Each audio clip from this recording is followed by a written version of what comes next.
इस वक्त की बड़ी खबर राज्यसभा चुनाव को लेकर आ रही है, जहां नीतीश कुमार ने राज्यसभा चुनाव लड़ने की आधिकारिक घोषणा कर दी है। उन्होंने सोशल मीडिया एक्स पर पोस्ट किया है, ट्वीट किया है कि वो राज्यसभा चुनाव लड़ने जा रहे हैं।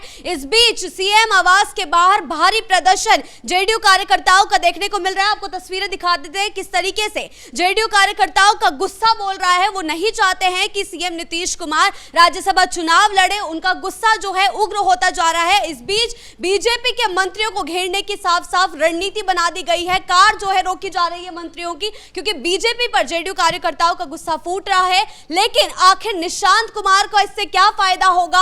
आखिर नीतीश कुमार ने इतना बड़ा फैसला क्यों लिया है और बीजेपी को इससे क्या फायदा होगा? इस मामले में ज्यादा अपडेट के साथ मेरे साथ जुड़ रहे हैं मेरे सहयोगी हर्ष भारद्वाज जी। सर, बड़ी खबर सामने आई है, नीतीश कुमार ने ट्वीट कर दिया है कि वो राज्यसभा चुनाव लड़ने जा रहे हैं। बिल्कुल, देखिए अचानक से जब ये तस्वीर सामने आई है, हालांकि कल से इसकी अटकलें लगाई जा रही थी कि नीतीश कुमार राज्यसभा जा सकते हैं, लेकिन आज नीतीश कुमार की तरफ से ट्वीट किया गया। ट्वीट क्या किया गया वो अपने दर्शकों को बताएं, लेकिन उससे पहले जो प्रोटेस्ट की आपने तस्वीरें दिखाई हैं, अभी भी जेडीयू कार्यालय के बाहर प्रोटेस्ट तगड़ा हो रहा है और बीजेपी का विरोध हो रहा है। खास तौर पर एक युग का जब अंत हो रहा है नीतीश कुमार के, तो कहीं ना कहीं प्रोटेस्ट कर रहे हैं और ये चाहते हैं कि नीतीश कुमार ही सीएम बन के रहें। क्योंकि देखिए किसी भी पार्टी का कोई कार्यकर्ता होता है और नीतीश की फैन फॉलोइंग और कार्यकर्ताओं के बीच कितनी पकड़ मजबूत है वो सब देखते हैं, और इसी वजह से कार्यकर्ता फूट फूट कर रो रहे हैं कि इतने सालों तक। पहले ट्वीट दिखा देते हैं अपने दर्शकों को कि किस तरीके का ट्वीट नीतीश कुमार द्वारा किया गया है। बिल्कुल, देखिए पिछले 2 दशक से भी अधिक समय से आपने अपना विश्वास और समर्थन मेरे साथ लगातार बनाए रखा है, नीतीश कह रहे हैं,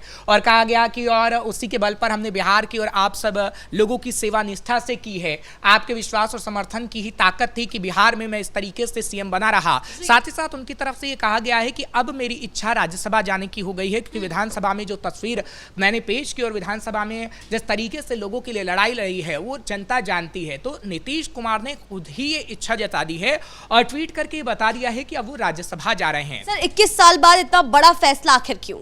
देखिए, इसमें कई अटकलें लगाई जा रही हैं कि क्या ये फैसला अपने बेटे के लिए लिया गया है, क्योंकि निशांत कुमार को राजनीति में लाने की अटकलें लगातार लगाई जा रही थी। और निशांत कुमार राजनीति में कैसे आएंगे, और अगर राजनीति में भी आएंगे तो कोई छोटा मोटा पद तो उन्हें नहीं दिया जाएगा, क्योंकि वो नीतीश कुमार के बेटे हैं और नीतीश कुमार ने काफ़ी अच्छी राजनीति बिहार के अंदर की है, उनकी पकड़ मजबूत है। तो निशांत कुमार के लिए अटकलें लगाई जा रही हैं कि आगे आने वाले समय में क्या अब जो जेडीयू की भूमिका रही है वो बीजेपी की होने जा रही है और बीजेपी की भूमिका जेडीयू की होनी जा रही है। क्योंकि सवाल कई हैं कि क्या निशांत कुमार को डिप्टी सीएम बनाया जा सकता है, क्या सम्राट चौधरी को सीएम बनाया जा सकता है, क्योंकि कई अटकलें अभी लग रही हैं, लेकिन सिर्फ ये अटकलें हैं।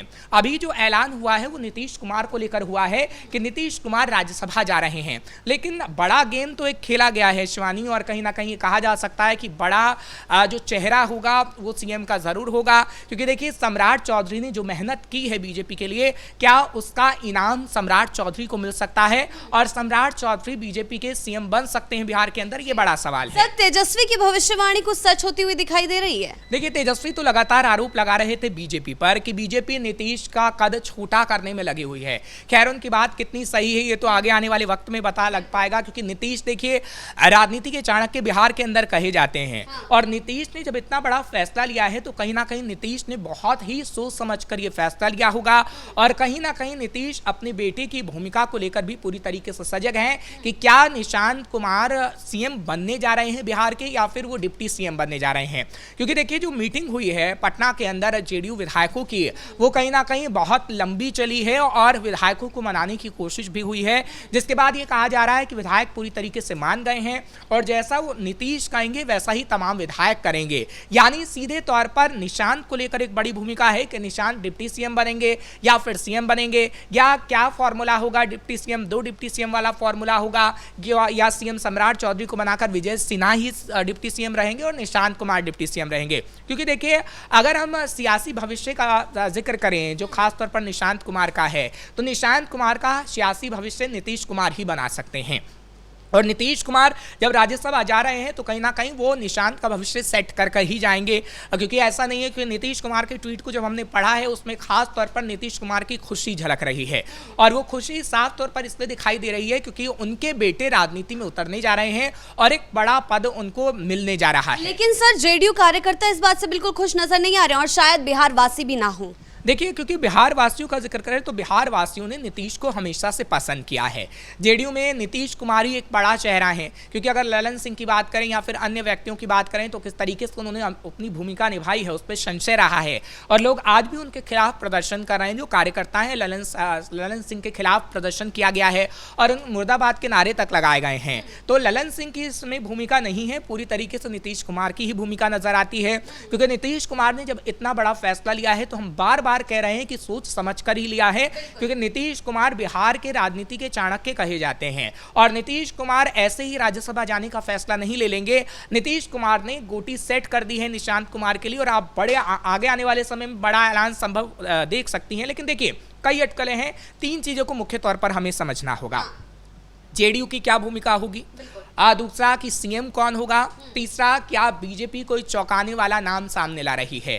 पहले मुद्दे पर बात करते हैं कि नीतीश कुमार ने आखिर ऐसा क्यों किया और नीतीश कुमार जो जेडीयू की भूमिका होगी क्या वो बीजेपी से नीचे होगी। देखिए, नीतीश ने कभी भी जेडीयू की भूमिका को किसी भी पार्टी से नीचे कभी भी नहीं रखा है जब वो गठबंधन में आए हैं, लेकिन अभी जब उनकी सीटें कम हुई हैं तो कहीं ना कहीं हमने देखा है कि जिस तरीके से गृह विभाग सम्राट चौधरी को सौंपा गया है और दबाव बनाने की कोशिश कहीं ना कहीं कहा जा रहा था कि नीतीश कुमार पर की गई है, लेकिन अगर नीतीश कुमार दबाव में आएंगे तो सिर्फ और सिर्फ अपने बेटे के लिए आएंगे और वो अपने बेटे के लिए जेडीयू को बीजेपी से नीचे रख सकते हैं। पहले मुद्दे पर तो ये बात हुई। दूसरा मुद्दा कि आखिर क्या बीजेपी के अंदर सीएम कौन होगा, निशांत होंगे, सम्राट चौधरी होंगे या फिर कोई सरप्राइज देगी बीजेपी। तो सबसे पहले बात सम्राट चौधरी और निशांत की करते हैं, क्योंकि देखिए बिहार के अंदर बीजेपी के पास सम्राट चौधरी के अलावा कोई इतना बड़ा चेहरा है नहीं, और सम्राट चौधरी ने जितनी बड़ी भूमिका बिहार के लिए निभाई है, और सम्राट चौधरी अभी डिप्टी सीएम भी, और सम्राट चौधरी ने जिस तरीके से गृह विभाग संभाला है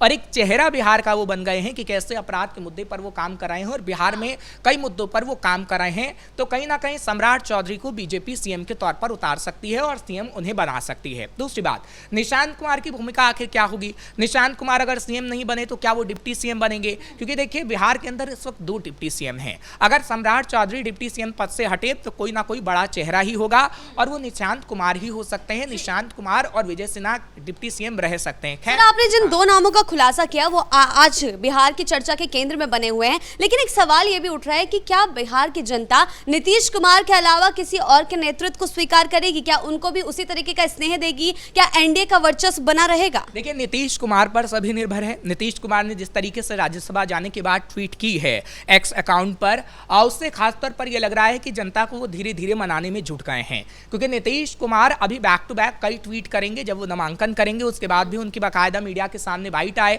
और उसके बाद वो निशांत कुमार को जब राजनीति में लाएंगे तो लोगों को पूरी मनाने की कोशिश की जाएगी और ये कहा जाएगा कि मेरे जैसा ही नेतृत्व आप निशांत में देख सकते हैं। क्योंकि देखिए, विश्वास जनता को होना चाहिए और वो विश्वास दिलाने की कोशिश करेंगे, क्योंकि निशांत जेडीयू का बड़ा चेहरा बन सकते हैं और दूसरी बात वो उनके बेटे हैं। तो निशांत कुमार को लेकर पूरा भरोसा नीतीश दिलाने की कोशिश करेंगे और आप आगे आने वाले समय में देखेंगी कि जेडीयू अपनी भूमिका को और मजबूत करेगी, क्योंकि खेला बड़ा इस वक्त हो रहा है। लेकिन बीजेपी बड़ी स्थिति में इस वक्त बिहार के अंदर सबसे बड़ी पार्टी है, तो बीजेपी भी नहीं चाहती है कि वो नीचे कहीं ना कहीं हो, लेकिन ये गठबंधन जो है वो कहीं ना कहीं मजबूत गठबंधन है और फैसले मिलजुल कर लिए जा रहे हैं। क्योंकि जो दिल्ली में मीटिंग हुई थी हमने देखा था बीजेपी की और जेडीयू की जो पटना में मीटिंग हुई है, ये कहा जा रहा है कि मीटिंग के बाद ये समन्वय पूरा हुआ और इसके बाद फैसला लिया गया है। सर, नवंबर में चुनाव हुए, मार्च में इतना बड़ा खेल, महागठबंधन को तो बैठे बैठाए मुद्दा मिल गया। देखिए, महागठबंधन को बैठे बैठाए मुद्दा तो मिला है, लेकिन महागठबंधन के लिए बड़ी मुश्किलों का दौर बीजेपी लाने वाली है, इसको आप नहीं भूल सकती हैं। क्योंकि देखिए, बीजेपी हमेशा से सरप्राइज देती रही है और हम सिर्फ सम्राट चौधरी का नाम ले रहे हैं। ऐसी बात नहीं है कि सम्राट चौधरी सीएम बन ही जाएंगे, और सरप्राइज में क्या किसी महिला का नाम भी सामने आ सकता है, क्योंकि ये कहा जा रहा है कि रेणु देवी की भूमिका काफी महत्वपूर्ण है बिहार के अंदर, वो काफी मजबूत कैंडिडेट हैं। तो कहीं ना कहीं रेणु देवी बिहार की सीएम बन सकती है। क्यों ऐसा? इसलिए क्योंकि बिहार में महिला सीएम चाह रही थी बीजेपी हो,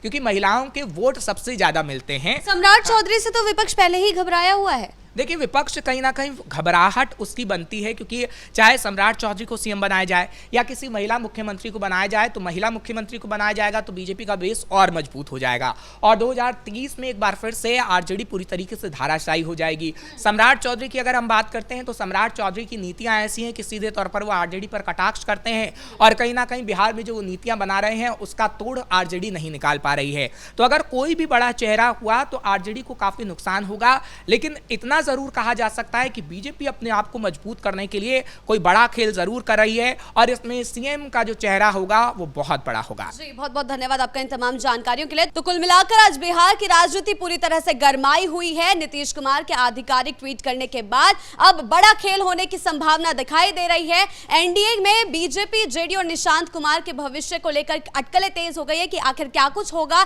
लेकिन अगर नीतीश कुमार राज्यसभा चुनाव लड़ेंगे और उसके बाद जो भी फैसला होगा, बीजेपी या निशांत में से कौन मुख्यमंत्री पद पर दावेदारी ठोकेगा, कौन डिप्टी सीएम बनेगा, ये देखने वाली बात होगी। ब्रेकिंग न्यूज में फिलहाल मेरे साथ इतना ही। कैमरा पर्सन राजकुमार के साथ मैं शिवानी रतूड़ी, कैपिटल टीवी बिहार।